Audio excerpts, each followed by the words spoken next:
each of them said that they were the best. I am the best. I am round and beautiful. I have no sharp edges. Children use me to draw a smiling face. There are so many beautiful things in my shape. I am the best. I am the best. I have four sides and all of them are equal. Children eat many food which are square in shape. I look so beautiful, so I am the best.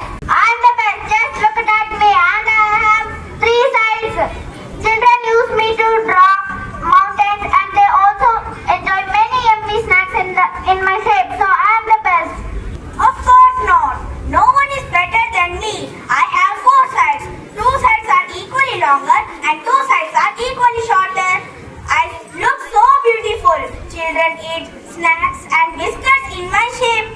So I am the best. The friends could not decide who was the best among them. So they decided to ask the first person they meet.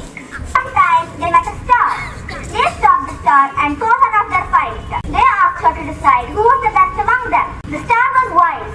She looked at all of them. She thought for a while. Then she said,